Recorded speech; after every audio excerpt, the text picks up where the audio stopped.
India की अगर आप बात करें तो वो जैसे आपने बचपन में सुना था ना, स्लो बट स्टडी। वो जिस तरह रेस में जा रहा है, ओबियसली ये कोई बड़ी बात नहीं है कि अगर वो पॉवर्टी फ्री हो जाए। इससे पहले ही मेरा ख्याल है उनकी पॉवर्टी खत्म हो जाएगी, जिस तरह से वो मेहनत करते हैं। और कंप्यूटराइज अगर सिस्टम की बात की, आईटी की बात की जाए, स्पेशली इंडिया में, तो वो उससे बहुत आगे जा चुके हैं। हाँ, भारत में बड़ा काम कर रहा है, वहाँ पे उन्होंने बड़ी तरक्की कर रहे हैं और ये बड़ा पैसा आ रहा है उनके मुल्क में और इस टाइम जो है बिजनेस हब बन चुका है। तो अस्सलाम वालेकुम। वालेकुम अस्सलाम। आपका नाम? आयशा। आयशा मुझे ये बताएं कि इस वक्त अगर देखा जाए तो जो इंडिया है उसने हर तरीके से कामयाबी हासिल की है, टेक्नोलॉजी के तौर पर, पॉलिटिकल तौर पर, इकोनॉमिकल तौर पर, मतलब कि हर तरीके से वो बेस्ट जा रहा है, ठीक है। और इन तमाम चीज़ों को मद्देनज़र रखते हुए एक बड़े फेमस इकोनॉमिस्ट हैं जिनका नाम बॉब स्टैंडफेल्ड है। उन्होंने कहा है कि अगर 2047 तक यही सिचुएशन चलती रही तो 2047 तक, 2047 तक इंडिया बिल्कुल ही पॉवर्टी फ्री हो जाएगा। उसके बारे में आपका क्या ख्याल है और पाकिस्तान कहाँ फॉल कर रहा है? इंडिया की अगर आप बात करें तो वो जैसे आपने बचपन में सुना था ना, स्लो बट स्टडी।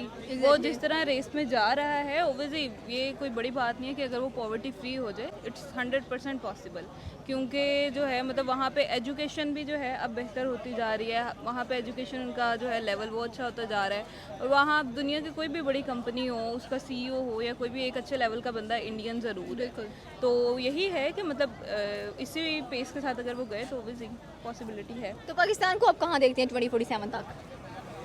यहाँ पर तो ज़ैनब जैसे केस ही निकलेंगे और तो यहाँ पे कुछ नहीं फ़िलहाल एक्सपेक्ट किया जा सकता है। जैसे अभी आप देख सकती हैं, जैसे ये फ्लड आया था तो फ्लड में भी आपने केसेस सुने होंगे, रेप केसेस हैं।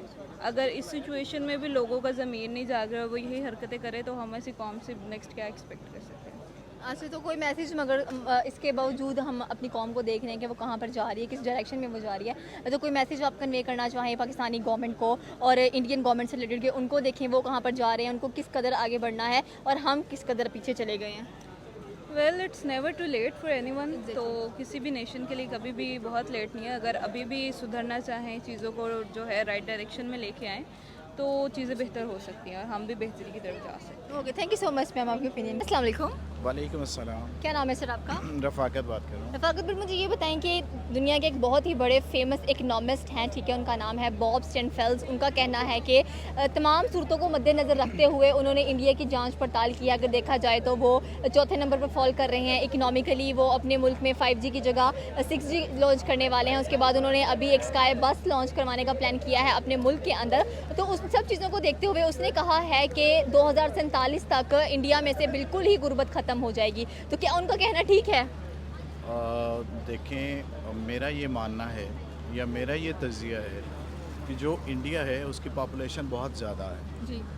इंडिया, अल्लाह ताला बेहतर जानता है, हम तज़िए पेश कर सकते हैं। इंडिया से पॉवर्टी ख़त्म करना बहुत मुश्किल है। इंडिया की आबादी बहुत ज़्यादा है और हाँ, एक बात से आप कह सकते हैं, जो इंडिया है, इंडिया के माइंड में नेगेटिविटी बहुत फैलती है। इंडिया के जो अवाम हैं वो नेगेटिव माइंड के हैं, लेकिन सेट असाइड इंडिया के लोग मेहनती भी हैं, वो मेहनत भी करते हैं, वो वर्क भी करते हैं। उनके बहुत सारे लोग, उनके पास सबसे पहले जो सबसे बड़ी बात है ना, वो ये है कि उनके पास एक लाइन ऑफ एक्शन है जिस पे वो चल रहे हैं। मेरा ये मानना है कि पॉवर्टी तो वो ख़त्म नहीं कर सकेंगे, लेकिन ये है कि बेहतर कर सकेंगे। उनकी पॉपुलेशन अगर आज देखें इतनी आज ज़्यादा है, तो आने वाले दिनों में ज़ाहिर है पॉपुलेशन बढ़ेगी। जब पॉपुलेशन बढ़ेगी तो पॉवर्टी भी बढ़ेगी। लेकिन दूसरी लाइन ये है कि वो साथ साथ मेहनत भी कर रहे हैं, काम भी कर रहे हैं, हार्ड वर्कर हैं, तो मोस्ट प्रोबेबली वो इसको कम करने में कामयाब हो जाएंगे, लेकिन ख़त्म नहीं कर सकेंगे। ये बहुत मुश्किल बात है। तो पाकिस्तान 2047 तक उसकी क्या सिचुएशन हो सकती है? देखें, बड़ा कॉम्प्लिकेटेड सा सवाल है। मैं कोई जादूगर तो नहीं हूँ, लेकिन जो आजकल हमें हालात नज़र आ रहे हैं ना, वो बड़े क्रिटिकल हैं। वो पाकिस्तान के हालात वैसे नहीं हैं जैसा पाकिस्तान होना चाहिए था, या जहाँ पाकिस्तान को खड़ा, आज जिस रफ्तार से पाकिस्तान चल रहा था या जिस रफ्तार से पाकिस्तान तरक्की कर रहा था ना, वो रफ्तार नहीं है। आप यूँ समझें कि हमारी गाड़ी बजाय आगे जाने के, हमारी गाड़ी पीछे जा रही है, ठीक है। सबसे बड़ा हमारा ड्रॉबैक जो है वो ये है कि हमारे पास लीडर नहीं है जो हमें लीड कर सके। दूसरी बात यह है कि जो हमारी कौम है, ये कलेक्टिवली मेहनती कौम है। ये मतलब आप इसको ये नहीं कह सकते कि सारे का सारा कसूर हमारी कौम का ही है, नॉट एट ऑल। हमारी कौम मेहनती कौम है, मेहनत करती है, आगे बढ़ने का जज्बा रखती है, हमारी कौम में एक पैशन है। लेकिन मसला ये है कि हमारे पास लाइन ऑफ एक्शन नहीं है, हम कहाँ जा रहे हैं, हमने कहाँ जाना है, हम कहाँ खड़े हैं, हमें ये भी नहीं पता कि हम खड़े कहाँ पर हैं। तो पाकिस्तान का मुस्तकबिल अल्लाह करे रोशन हो, अल्लाह करे पाकिस्तान को चार चांद लगे। हम तो खुश हैं, हमारा मुल्क है, हमने इसको बड़ी कुर्बानियों के बाद हासिल किया है और आज़ादी बहुत बड़ी नेमत होती है। हमारे एक लीडर हैं इमरान खान साहब, यू नो, अल्लाह ताला उनकी ज़िंदगी करे।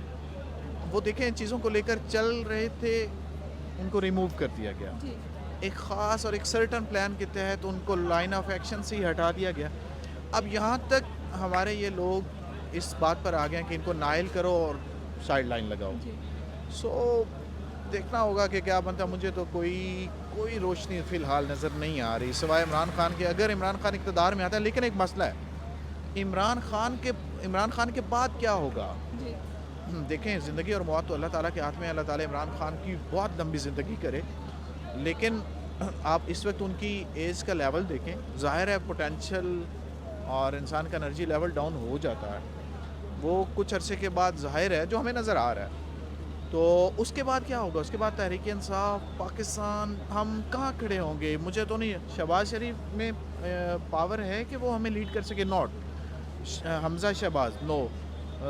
इवन शहबाज शरीफ में भी कोई वो उसमें मियां मोहम्मद नवाज़ शरीफ में भी कोई ऐसी लीडिंग पावर्स नहीं हैं, लीडिंग एबिलिटीज़ नहीं हैं कि वो हमें लीड कर सकें। Maryam no, Bilawal no, Zardari no, हमने सबको देखा हुआ है। हमें कोई भी नहीं, कुछ भी हमें कहीं भी नहीं लेके जा सकता। हाँ, कोई मौज़ा है अल्लाह उतारे तो शायद हम किसी तरफ लग जाए। Thank you so much sir आपके ओपिनियन का। अस्सलाम वालेकुम। वालेकुम अस्सलाम। आपका नाम? उम्रा। उमरा, मुझे ये बताएं कि इस वक्त अगर देखा जाए कि जो इंडिया है वो बहुत ज़्यादा प्रोग्रेस कर चुका है, ठीक है, हर लिहाज से, इकनॉमिकली, पॉलिटिकली, सोशली हम देखें तो वो बहुत ज़्यादा स्टेबल जा रहा है एंड वो 4th नंबर पर भी फॉल कर रहा है। उनके CEOs भी इंटरनेशनल मल्टी कंपनीज़ में देखा जाए तो वही लोग वहाँ पर रूल कर रहे हैं, ठीक है, और प्राइम मिनिस्टर की सीट्स भी उनको मिली हुई हैं। इन सब चीज़ों को मद्देनज़र रखते हुए अमेरिका का एक बड़ा फेमस इकनॉमिस्ट है, उनका नाम है बॉब स्टेनफेल्ड। उन्होंने कहा है कि 2047 तक इंडिया में से पॉवर्टी बिल्कुल ख़त्म हो जाएगी। तो क्या उनका ये तज्ज़िया बिल्कुल दुरुस्त साबित हो रहा है? Specially thank you so much कि बड़ा अच्छा आपने सवाल उठाया है कि इस पर बात होनी भी चाहिए, स्पेशली पाकिस्तान में इसके बारे में बात होनी चाहिए कि पावर्टी पे। और मुझे लगता है कि उनका जो तज्ज़िया है और जो वो बात कर रहे हैं वो बिल्कुल दुरुस्त है, और उससे पहले ही मेरा ख्याल है उनकी पावर्टी ख़त्म हो जाएगी जिस तरह से वो मेहनत करते हैं। और कंप्यूटराइज अगर सिस्टम की बात की, IT की बात की जाए स्पेशली इंडिया में, तो वो उससे बहुत आगे जा चुके हैं। और कंपैरिजन अगर दूसरी कंट्री से किया जाए तो इंडिया काफ़ी बेहतर है, तो वो निकल आएगा। और अगर कंपैरिजन पाकिस्तान से करो उसको कि पावर्टी, तो पाकिस्तान तो भी बहुत पीछे है। और हमारी जैसी कौम अगर रहेगी और जिस तरह के थोड़े से जल से, अगर मैं सियासी साइड पे ले जाऊँ इसको, तो वो छोटी छोटी बातों बाहर निकल आते हैं। लेकिन अगर मदद के लिए बाहर आएँ या कोई काम के लिए बाहर आएँ, मेहनत के लिए बाहर आएँ, तो पाकिस्तानी अवाम थोड़ा पीछे है इससे। ओके, तो क्या मैसेज देना चाहती हैं आप पाकिस्तानी अवाम को, पाकिस्तान की यूथ को स्पेशली? क्योंकि अगर देखा जाए तो वो जो गवर्नमेंट है अपनी यूथ पे बहुत ज़्यादा इन्वेस्ट करती है, जिसकी वजह से लोग बहुत ज़्यादा ट्रस्ट करते हैं उस कंट्री के ऊपर। तो पाकिस्तान में ऐसा क्या करना चाहिए कि एक तो हमारा ट्रस्ट भी डेवलप हो जाए और हमारी गवर्नमेंट भी स्टेबल हो जाए? हमारी गवर्नमेंट तो स्टेबल तभी हो सकती है जब तक हमारे जो सियासी पार्टीज़ हैं उनमें यूनिटी आ जाए, वो लोग इकट्ठे हो जाएं और वो लोग ये बात करेंगे अपनी कौम के लिए, कौम के मफाद के लिए काम करें, ना कि खुद के मफाद के लिए काम करें। अभी तक अगर मैं गलत नहीं हूँ तो एक लीडर कोई बाहर से आया था, अमेरिकन शायद लीडर था, और वो आया है और उसने बात की है आते ही कि वो इवन सलाब जदगान के लिए डोनेट करने आया था। लेकिन जब उन्होंने ठाट बाट देखे हैं हमारी अपनी गवर्नमेंट के लीडरान के, तो वो कुछ डोनेट किए बगैर ही वापस चला गया है। तो जब उसको पता लगा कि ये लोग अपने लिए काम करते हैं, तो वो बगैर कुछ किए और कहे वापस चला गया। तो इससे क्या साबित होता है कि जब हमारे लीडरान उनके सामने इतना अपना आओ भगत दिखाएंगे तो वो हमारे ऐसे दिखाएंगे। लेकिन जब हमारे लीडरान जो बाहर के मुल्क में हमारी कौम को रिप्रेजेंट कर रहे होते हैं, तो वो कहते हैं हमारी कौम बहुत गरीब है, हमारे में मतलब पढ़ाई लिखाई का कोई रिवाज ही नहीं है। और इस तरह बड़ा गलत मतलब रस्म चल पड़ी है पाकिस्तान के आवाम की, वो पढ़ी लिखी नहीं है। और स्पेशली जब से सैलाब की ये लहर चली है, तब से तो ये लोग और हो गए हैं कि ये लोग जाहिल हैं, इनको पता नहीं है। और ये वो जिस तरह से हमारे बड़े बड़े लीडरान हैं जिन्होंने फ़ंड रेजिंग भी की है, ओवरसीज़ पाकिस्तानियों से फ़ंड रेजिंग की है, लेकिन वो लगती हुई कहीं नज़र नहीं आई है। उन्होंने शो नहीं कराया कि हमने लगा दी है। मतलब जब इकट्ठी कर रहे थे तब तो सबको सामने था कि हम लोग इकट्ठी कर रहे हैं, लेकिन लगाते हुए सिर्फ कुछ ट्रक्स नज़र आए हैं कि वो हो गया। तो मेरी तो यही गुजारिश है कि अब सबसे पहले तो कौम से गुजारिश है कि जितने भी आपके जो व्यूवर्स हैं, आपके सब्सक्राइबर्स हैं, वो जो देख रहे हैं, उनसे गुजारिश है कि अपना 100% दें, ताकि किसी को देखें ना कि अगर वो इस तरह कर रहा है तो हम अगर वो झूठ बोल रहे हैं हम भी झूठ बोल सकते हैं। ऐसा बिल्कुल नहीं है।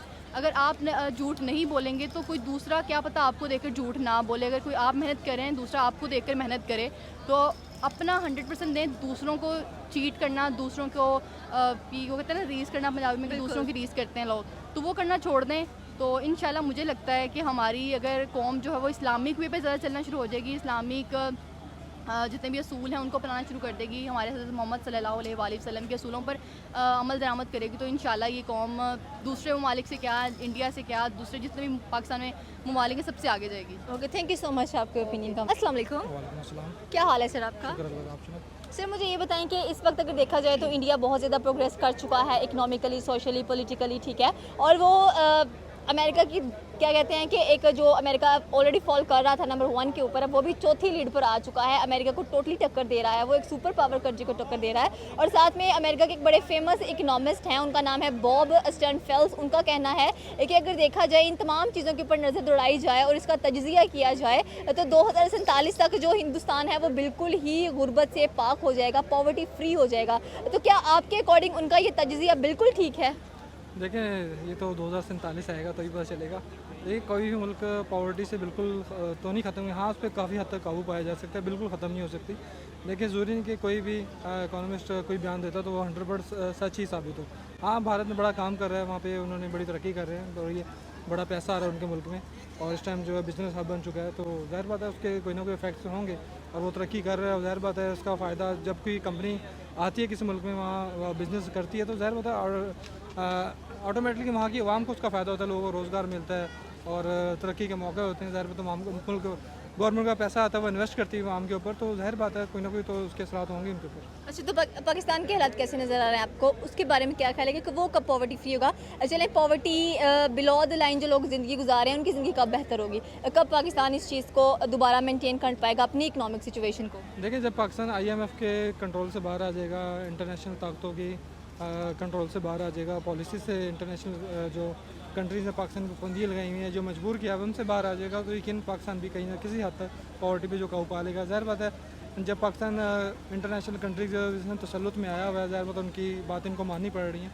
जब उन चीज़ों से बाहर आ जाएगा, ज़ाहिर बात है मौके भी आएंगे, दूसरी कंट्रीज़ भी आएंगी यहाँ बिज़नेस करने के लिए। उसके बाद पाकिस्तान अपने हमसाया ममालिक से अच्छे ताल्लुकात कायम कर लेगा, तो पाकिस्तान भी किसी हद तक पॉवर्टी पे अपने काबू पा लेगा। Okay, thank you so much sir आपके ओपिनियन। अस्सलाम वालेकुम। वालेकुम अस्सलाम। आपका नाम? खिज़र अब्बास। खिज़र अब्बास, मुझे ये बताएं कि इस वक्त अगर हम देखें तो इंडिया हमसे बहुत ज़्यादा आगे बढ़ चुका है हर लिहाज से, इकोनॉमिकली, सोशली, पॉलिटिकली देखा जाए तो वो बहुत तरक्की कर चुका है। तमाम मल्टी नेशनल कंपनीज़ के अंदर इस वक्त जो CEOs हैं वो हिंदुस्तान की जानब से हैं, इवन के UK का और अमेरिका का प्राइम मिनिस्टर भी देखा जाए तो वो भी हिंदुस्तानी ही हैं, ठीक है। तो अभी रिसेंटली एक बहुत बड़े इकोनॉमिस्ट हैं अमेरिका के, उनका नाम है बॉब स्टर्नफेल्ड। उनका कहना है कि अगर हम इन तमाम चीज़ों का तज्जिया करें, इन तमाम चीज़ों को देखें तो इंडिया 2047 तक बिल्कुल ही पॉवर्टी फ्री हो जाएगा। तो क्या उनका ये तज्जिया बिल्कुल सही साबित होगा?